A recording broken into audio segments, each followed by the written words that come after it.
बताइए कि समाजवादी पार्टी और कांग्रेस पार्टी अपना अवैध वोट बैंक बचाने के लिए एसीसी। पहले तो अपनी भाषा ठीक करिए, अवैध वोट, तभी मैं जवाब दूंगा जब अपनी भाषा ठीक रखेंगे आप। ये सरकार हटाइए, जनता से यही अपील है, क्योंकि विधायक 2020 खेलने के पूरे मन में हैं। अखिलेश जी बताइए, नया साल आएगा तो देखिएगा विधायक कैसे 2020 खेलने सरकार के साथ। अभी सदन में तो आपने देखा था उनका गुस्सा, और ये 300 विधायक जो नाराज हैं, उस नाराजगी को छिपाने के लिए सब ये व्यवहार हो रहा है लोगों के साथ। इसलिए मुख्यमंत्री जी ये ना जाने, ये जान लें कि जिनके शीशों के घर होते हैं वो पत्थर नहीं फेंकते। अखिलेश जी ये बताइए, Akhilesh ji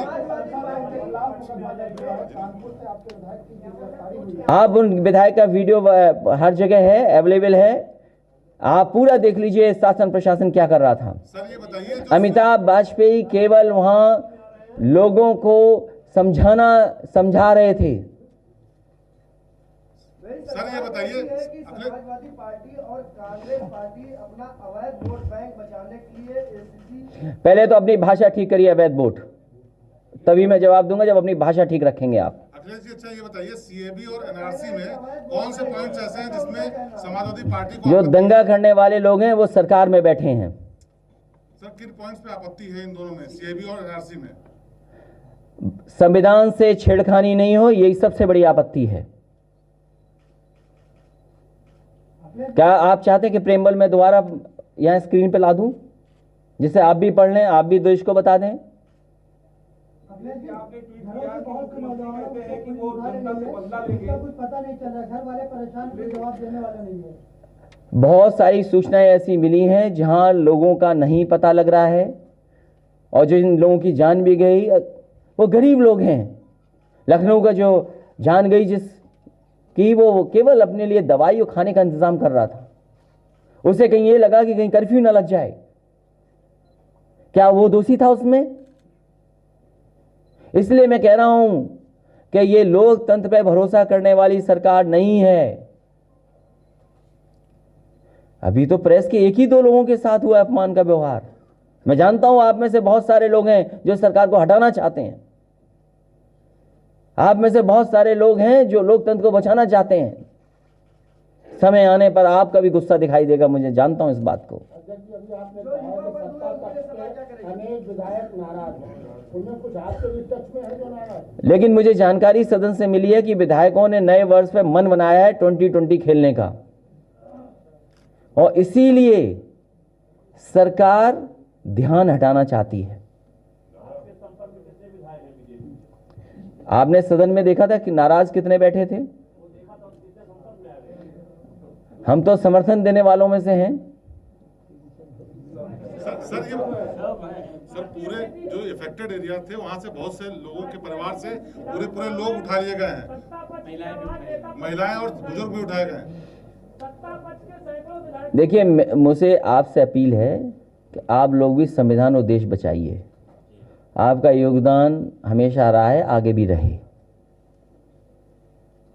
sir affected area से तमाम लोग उठाए गए, पूरा परिवार। उन लोगों का कहना है कि वो लोग कहीं शामिल नहीं थे, फिर भी पूरे परिवार को उठा लिया गया। ये जानबूझ करके सरकार डराना चाहती है लोगों को, नफरत फैलाना चाहती है सरकार। तो 2007 का भी जुर्माना दे दें मुख्यमंत्री जी।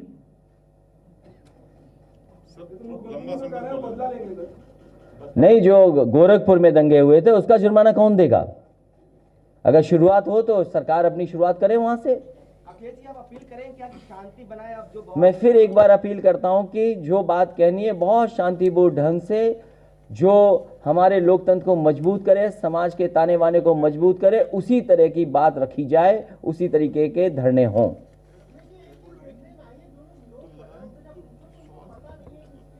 बीजेपी के लोगों को खुद नहीं पता है कि क्या कर रहे हैं वो देश के साथ। उन्हें तो इन्वेस्टमेंट लाना था, किसानों की हालत ठीक करनी थी। क्या गन्ने की रेट बढ़ी?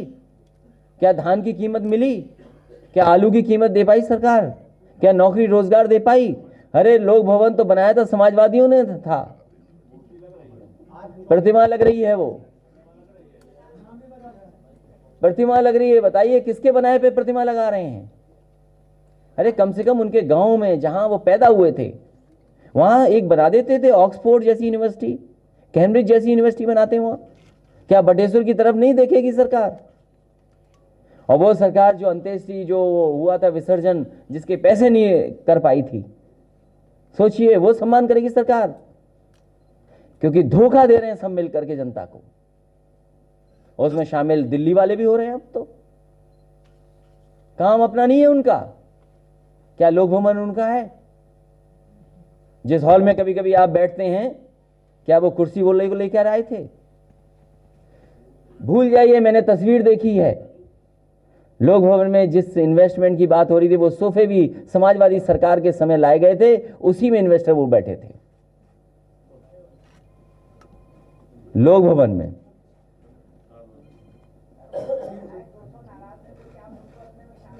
अरे अगर 200 आ जाएं, 50 हमारे ले लें, सब मुख्यमंत्री बना लें अपना। आपको गिनती नहीं पता क्या?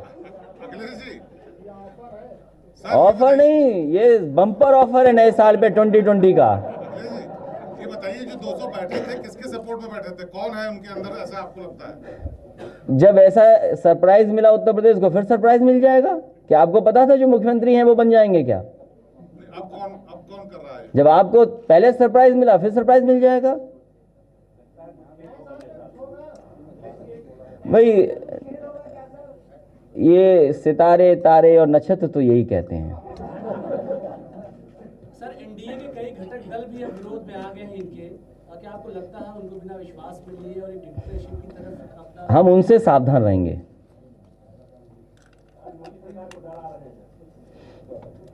डराने की राजनीति नहीं करते हैं, वो विधायक डरा रहे हैं, अब वो गिनती ज्यादा बड़ी है। ये police free and fair action नहीं ले रही है, मतलब पुलिस जो है फ्री एंड फेयर एक्शन नहीं ले रही है, सरकार के दबाव में काम कर रही है, जैसा आपने आरोप लगाया। हमारे उमर बैठे हैं बीच में, यहाँ क्या पुलिस फेयर है? क्या ये पुलिस फेयर है? क्या ये पुलिस उत्तर प्रदेश की, जिस प्रदेश के मुख्यमंत्री ये कहते हो बदला ले लो, उस प्रदेश की पुलिस फेयर होगी? क्या उम्मीद करोगे आप? क्या इतना अच्छा भवन बनाया इसलिए क्या न्याय वहां बैठ करके करें लोग? इसीलिए मैंने कहा कि जिनके घर शीशे के होते हैं वो पत्थर नहीं फेंका करते हैं।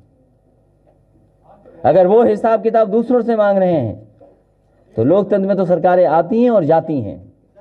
क्या आप नहीं जानते आजम खान साहब के साथ क्या क्या हुआ? और आप तो जिस चैनल के होंगे, क्या आप 8 साढ़े 8 बजे मेरे घर पे नहीं गए थे?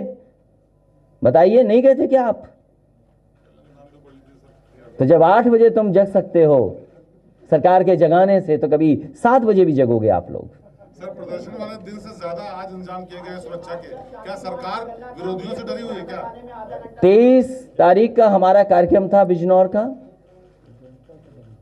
चौधरी चरण सिंह जी के सम्मान में हम सब लोग इकट्ठे होकर के उनके सम्मान में किसान दिवस मना रहे थे। लेकिन बताइए, कार्यक्रम कैंसिल कर दिया। कागी धारा 144 लागू है, तो 25 तारीख को भी धारा 144 लागू होगी क्या? हम उस दिन का इंतजार करेंगे। सर, पीएम की रैली हो रही है 144। क्या धारा 144 के अंदर वो नहीं आते क्या? क्या धारा 144 उनके लिए नहीं है? कि धारा 44 केवल विपक्ष के लिए है?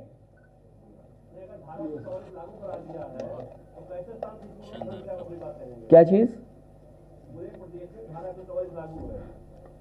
हम तो लखनऊ से लेकर के गए थे लखीमपुर तक, कितनी कमजोर धारा 144 थी, तोड़ते चले गए। जैसे लखीमपुर तक गए और लखीमपुर से वापस आ गए, धारा तोड़ते गए, धारा तोड़ के आ गए। तो इसीलिए हम आपसे सवाल पूछ रहे हैं कि केवल धारा 144 कुछ लोगों के लिए है क्या? देश के प्रधानमंत्री जी के लिए नहीं है?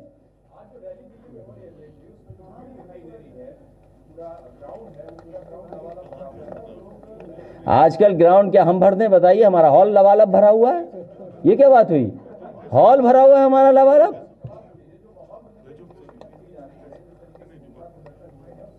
क्या आपको नोटबंदी याद नहीं? जनता को नोटबंदी याद है। जारी रहेगा या ढीला समाजवादी लोग ऐसे नहीं होते जैसा आप समझ रहे हो। बहुत धन्यवाद।